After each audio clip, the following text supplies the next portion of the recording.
The massive warship Dominator emerged from hyperspace near Earth's moon. Inside its command deck, Captain Vex stood tall, his forearms crossed over his scaled chest. The Corthans had conquered 164 worlds without a single defeat. Earth would be number 165. "Captain, the humans have detected us," said Lieutenant Kor, his tentacles dancing over the control panel. "Their primitive satellites are broadcasting warnings." Vex laughed, a sound like grinding metal. "Let them warn each other. It changes nothing. What do our scans show? 7 billion life forms, major population centers in every continent. Technology level ... surprisingly low. They still use chemical rockets for space travel." Kor's three eyes blinked in confusion. "Captain, their military seems ... scattered. Different groups control different territories. They fight among themselves?" Vex's mandibles clicked with amusement. "Even better. A divided species falls faster. The Corthans had built their empire through a simple strategy. They would arrive at a planet, demonstrate their superior firepower by destroying a major city, then accept the inevitable surrender. No species had ever lasted more than 3 days against them. Most surrendered within hours. "Send the standard message," Vex ordered. Across Earth, every screen, every radio, every communication device suddenly displayed the same message. "People of Earth, you have been chosen to join the Corthan Empire. Surrender within 1 solar rotation or face destruction. This is your only warning." In Geneva, the United Nations held an emergency meeting. General Smith, a gray-haired veteran, stood before the assembled leaders. "We have confirmed it. This is not a hoax. There is an alien ship the size of Manhattan orbiting our moon. What do they want?" asked the French representative. "Our surrender," Smith replied grimly. "They gave us 24 hours. Can we fight them?" asked the Japanese. Delegate Smith looked at the data on his tablet. "Their technology is centuries ahead of ours. Their ship's energy readings are off our charts. But," he paused, looking around the room, "when has humanity ever surrendered without a fight?" The room erupted in discussion. Some argued for negotiation, others for immediate military response. But as the hours passed, a consensus emerged. Earth would not surrender. Back on the Dominator, Vex watched Earth's response with growing confusion. Instead of panic, he saw organization.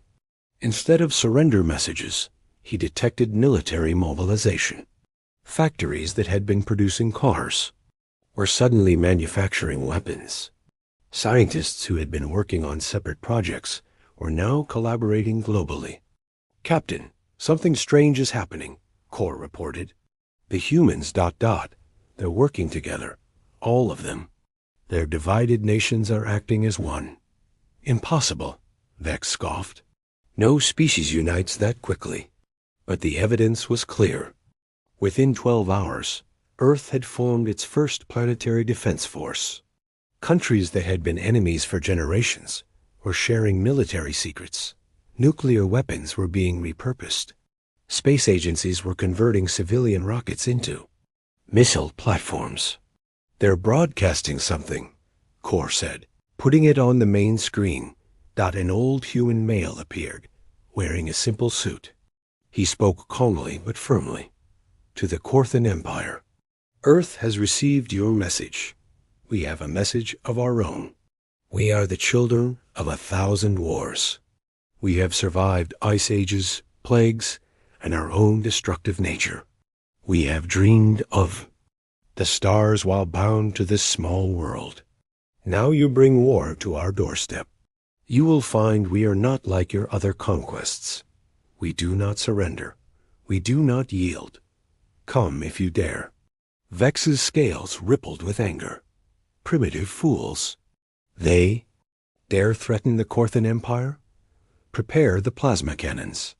We'll destroy their capital cities and see how brave they are then. As the Corthan weapons powered up, targeting New York, London, Tokyo, and Moscow simultaneously, Vex felt a small tremor of uncertainty. In 164 conquests, no species had ever responded like this.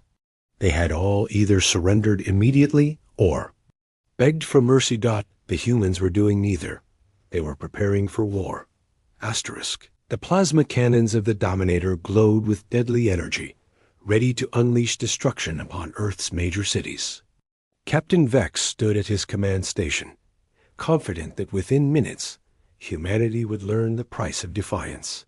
"Fire on my command," Vex ordered, his voice echoing through the bridge. But something unexpected happened. Every nuclear missile silo on Earth opened simultaneously. Thousands of intercontinental ballistic missiles launched into the sky, their primitive chemical rockets leaving trails of smoke and fire. From submarines hidden in the depths of the oceans, more missiles emerged, the sky filled with humanity's desperate response. "Captain, detecting massive launch from the planet's surface," Kor announced, his tentacles trembling. "Count is over 10,000 projectiles." Vex laughed. "Chemical explosives against our shields? They might as well throw stones at us. Activate point defense systems. Destroy them all." The Dominator's defensive lasers came alive, creating a web of light around the ship. Hundreds of missiles exploded harmlessly in space, turned to vapor by the advanced Corthan technology. It seemed like another futile gesture from a primitive species, but the humans had learned something from watching the first few missiles get destroyed. They had noticed the pattern of the defense systems, the slight delay between targeting and firing. The second wave of missiles came in differently, some fast, some slow, some spinning, some releasing decoys. It was chaos, but organized chaos. "Sir, they're adapting their attack patterns," Kor warned. "Each wave is different from the last. Maintain fire." "They cannot." Vex stopped mid-sentence as one missile, smaller and faster than the others, slipped through their defenses and struck the ship's lower hull. The explosion was tiny by Corthan standards, barely scratching the armor. But it had hit. The impossible had happened. A primitive human weapon had touched the mighty Dominator. On Earth, in a bunker beneath Washington, D.C., General Smith watched. "The tactical display. One hit. We got one hit." "It did minimal damage," his aide reported. "Their armor is too strong." "But we hit them," Smith said, a grim smile on his face. "That means they can be hit. And if they can be hit, they can be hurt. Send word to all facilities. Begin Phase 2. Phase 2 was humanity's real surprise. While the missiles had been launching, keeping the Corthans distracted, something else had been happening. Every radio telescope, every satellite dish, every broadcasting station on Earth had been modified and pointed at the Dominator. They weren't weapons. They were something else entirely. At exactly the same moment, they all activated, bombarding the alien ship with a coordinated electromagnetic pulse, unlike anything the Corthans had encountered. It wasn't meant to destroy. It was meant to confuse. On the Dominator's bridge, every screen flickered. Systems that had worked perfectly for centuries suddenly glitched. The shields, while still active, fluctuated wildly. "What's happening?" Vex demanded. They're jamming our systems with primitive radio waves, but there are so many sources, so many frequencies." Kor's three eyes widened in disbelief. "Captain, they turned their entire planet into a jamming device. It was crude, it was primitive, but it was working. The Corthan systems, designed to handle sophisticated attacks, were struggling with the sheer volume of chaotic noise. It was like trying to fight while someone screamed in your ear. Not deadly, but incredibly disorienting." "Enough," Vex roared. "Deploy the ground forces. If they want to fight with primitive tactics, we'll crush them face to face. Launch all drop pods." From the belly of the Dominator, Hundreds of drop pods launched toward Earth. Each one carried 50 Korthan warriors, genetically enhanced soldiers who had never lost a ground battle. They descended through Earth's atmosphere like falling stars, heading for major population centers. The first pods landed in New York's Central Park, crushing trees beneath their weight. The doors hissed open, and Korthan warriors emerged there, plasma rifles ready. Each warrior stood 9 feet tall, covered in natural armor that could deflect bullets. They expected to face terrified civilians or primitive soldiers. Instead, they found empty streets. The entire city had been evacuated in the 12 hours since first contact. But the humans hadn't just run. They had prepared. Every building had been turned into a potential trap. Every subway tunnel was rigged. Every bridge was ready to collapse. Captain Rex, one of the Korthan ground commanders, led his unit through Times Square. The famous screens that usually showed advertisements now displayed a single message in the Korthan language. Welcome to Earth. Enjoy your stay. Then the city began to fight back. Asterisk. The first sign of trouble came when Private Zoc stepped on what looked like a simple manhole cover. The explosion that followed sent the 9-foot warrior flying through the air. His armor cracked despite its supposed invulnerability. The humans had turned their own city into a weapon. Captain Rex raised his plasma rifle, scanning the empty buildings. Stay alert. The humans are using primitive traps. From windows high above, the response came. Not from soldiers, but from ordinary people who had refused to evacuate. Office workers with hunting rifles. Store owners with improvised weapons. Children throwing Molotov cocktails from fire escapes. It was not an army. It was an entire population fighting back.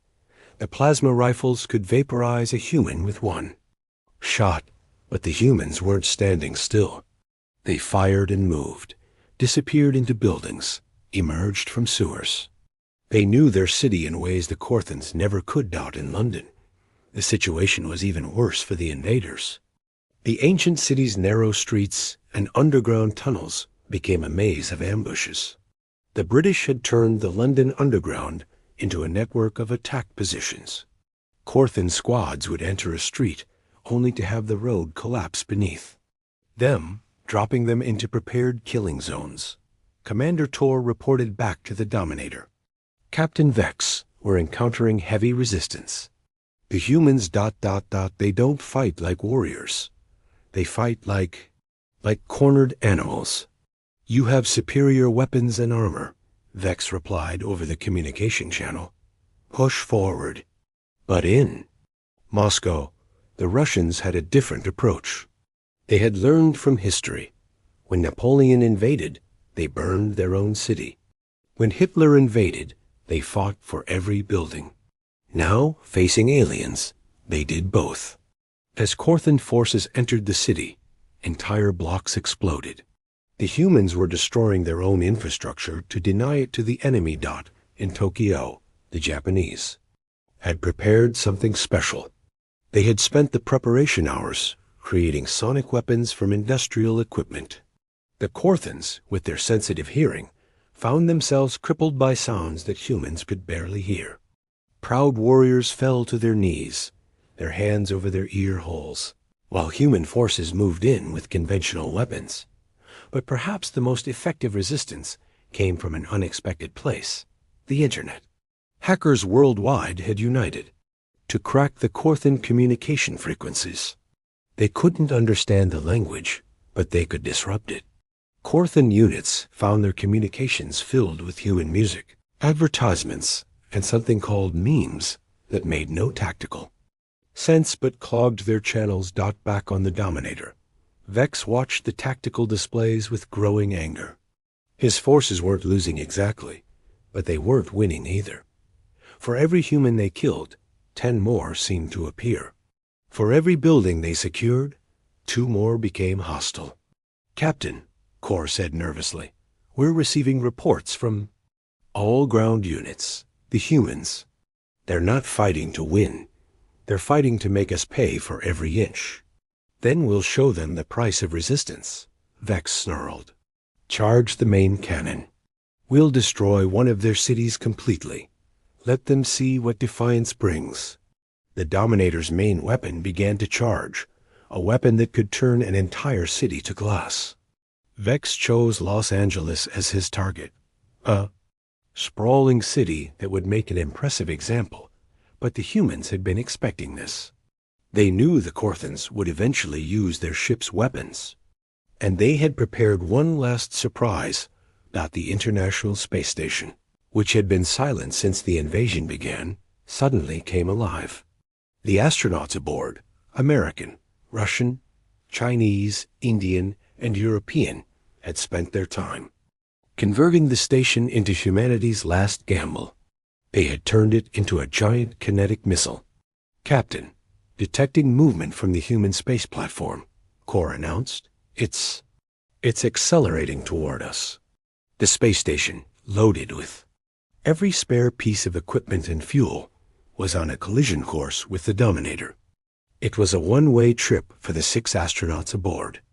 Destroy it, Vex ordered. The point defense lasers fired, cutting into the station. But the astronauts had expected this too. As the station broke apart, it released thousands of small objects.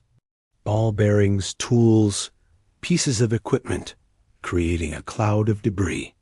Each piece was tiny, but at the speeds involved, they became deadly projectiles. The debris cloud struck the Dominator like a shotgun blast. Shields fluctuated and failed in sections. Whole breaches appeared across the ship. The main cannon's charging sequence disrupted. On Earth, General Smith watched the sacrifice of the ISS crew with grim respect. They bought us time. Make it count. Initiate Phase 3. The real battle for Earth was about to begin. Captain Vex stared at the damage reports flooding his screen. The mighty Dominator, terror of 164 worlds, was wounded. Not critically, but enough to shock every Corthan aboard. The hull breaches were sealed, but the psychological damage was deeper. How? Vex muttered, his forearms trembling with rage. How are primitives doing this to us? Lieutenant Core pulled up the tactical analysis. Captain, I've been studying their response patterns. The humans ... They're not fighting like any species we've encountered. They're not trying to match our technology. They're using our superiority against us. Explain, Vex demanded. Our shields are designed to stop energy weapons and fast-moving projectiles. But they let slow-moving objects through, like their astronauts' debris. Our soldiers' armor protects against plasma and lasers, but not against simple chemical explosives from below. Our systems are too advanced to handle their primitive jamming. It's like using a sword to swat insects. On Earth, Phase 3 was beginning. Every university, every research lab, every garage inventor had been given the same task: study the Corthan technology and find weaknesses. And humans, it turned out, were very good at breaking things Dr. James Wilson, a physicist from MIT, made. The first breakthrough.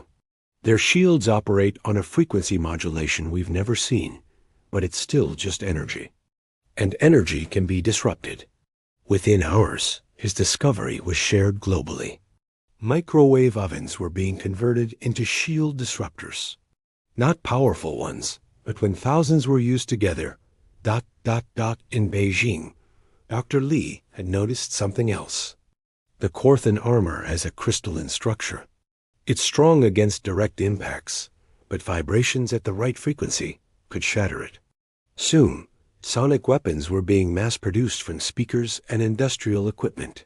Meanwhile, the ground war had become a nightmare for the Corthans. In the Middle East, warriors who had conquered desert planets found themselves facing people who had lived in deserts for millennia. The humans used sandstorms for cover, turned oil fields into fire traps, and disappeared into ancient cave systems in the Amazon. Indigenous tribes with blowguns and poison darts proved terrifyingly effective against Korthans who had removed their helmets in the humid heat.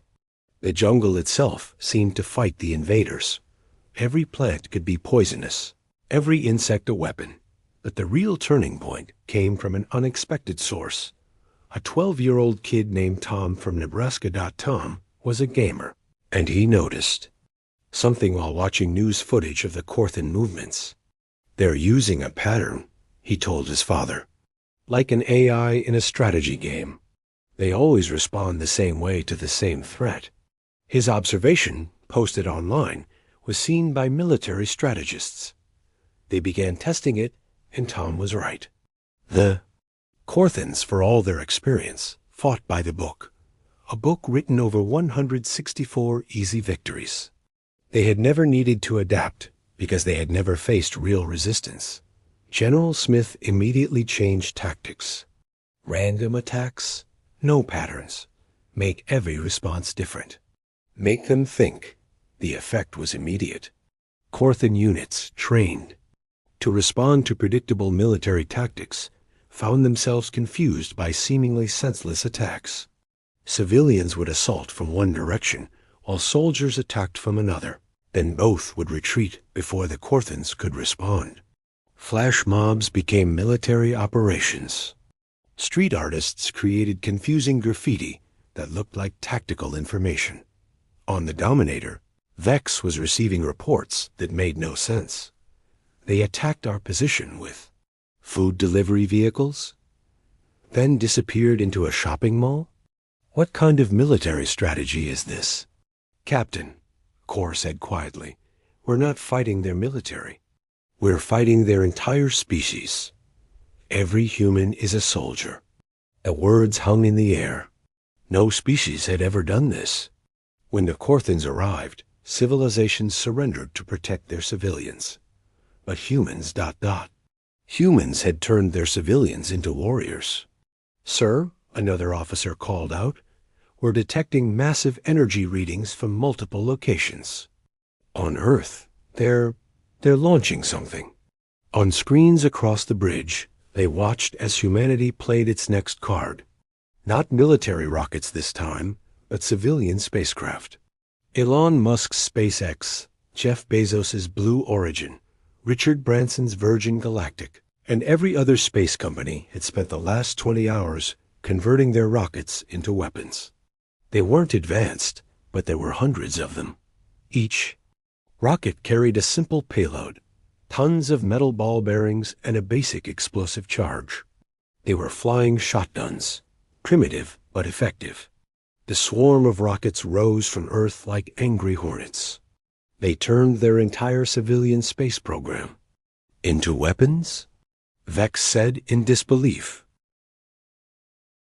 The rockets weren't meant to destroy the Dominator. They were meant to blind it.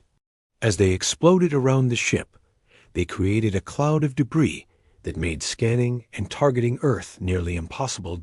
In the chaos, no one on the Dominator noticed.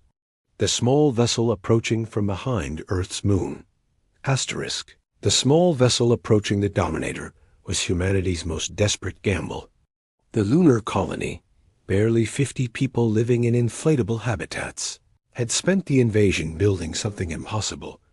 A boarding craft made from mining equipment and held together by hope. Inside, 20 volunteers in modified spacesuits, prepared for what everyone knew was a suicide mission. Their leader, Commander Maria Rodriguez, had been chosen not for her military experience, but for her unique qualification. She was a structural engineer who had studied every piece of footage from the Korthan ship. "Remember," she said to her team, "we're not trying to win a fight. We just need to get Dr. Park to their computer core." Dr. Park, a South Korean cybersecurity expert, carried humanity's real weapon, a simple USB drive containing every computer virus humans had ever created, modified to work on any system. It was crude, but if they could physically connect it to the Korthan systems, the Dominator sensors, blinded by the debris cloud, didn't detect the small craft until it was too late. The mining vessel, designed to drill through asteroids, punched through a hull breach that hadn't been fully repaired. 20 humans spilled into the alien ship. The Corthans were shocked. In their entire history, no species had ever boarded one of their vessels. They didn't even have internal security for such an event. The humans moved quickly through the corridors, following plans drawn from external scans and educated guesses. They encountered Corthan crew members who weren't warriors, but technicians and support staff. The aliens, never expecting to face combat inside their own ship, were unprepared for humans with mining tools and improvised weapons. It wasn't glorious combat. It was desperate, ugly, and brutal.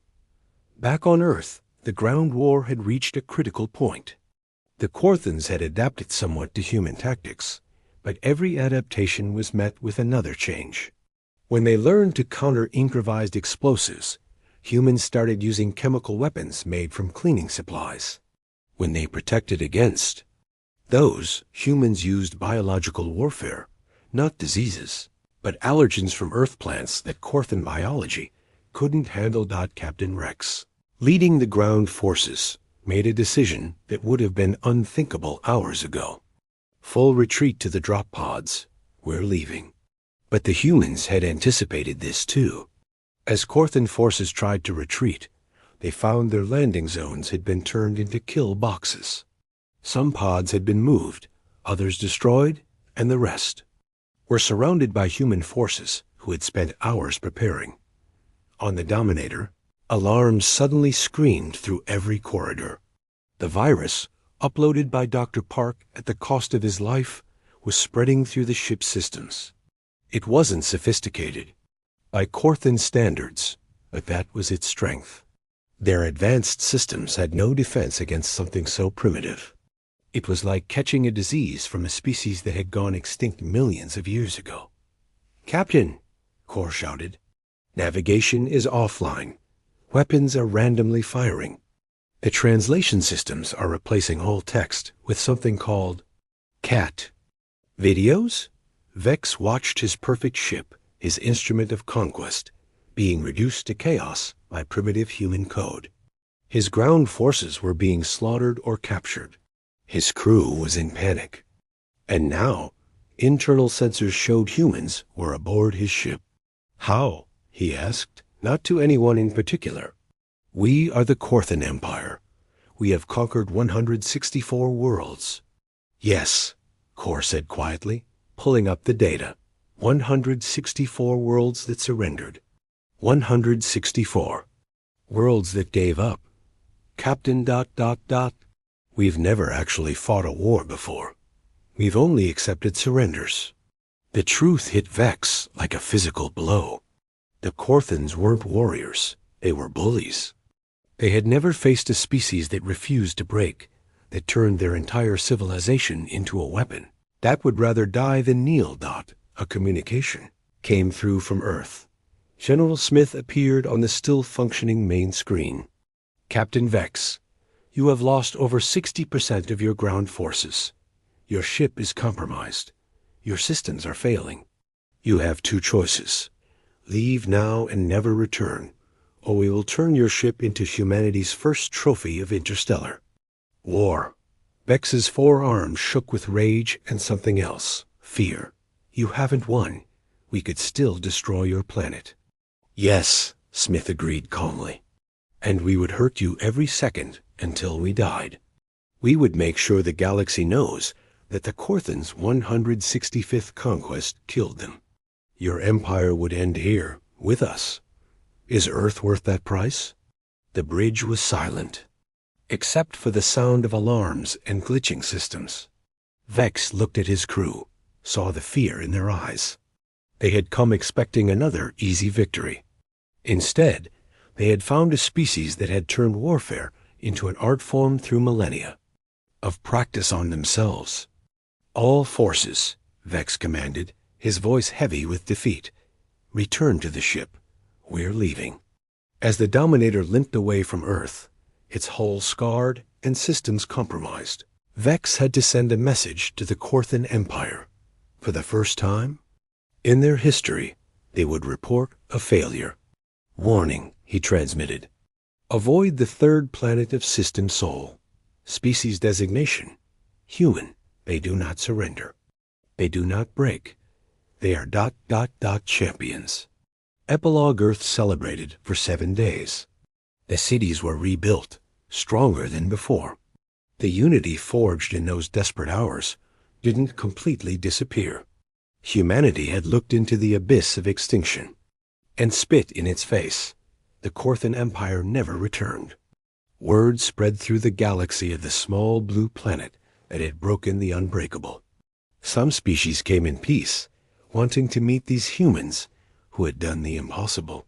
They found a scarred but proud species, ready to defend their home, but eager to make friends. And in the halls of power, in the secret meetings of Earth's leaders, plans were drawn. Humanity had survived its first contact with a hostile galaxy, but they knew others might come. The remnants of Korthan technology were studied and improved. Earth's children would reach for the stars not as conquerors, but as defenders. They had learned an important lesson. The galaxy was dangerous, but humanity was dangerous too. In schools across Earth, children learned a new motto, carved from the crucible of their first interstellar war. We are humans. We do not yield. The galaxy had been warned. Asterisk.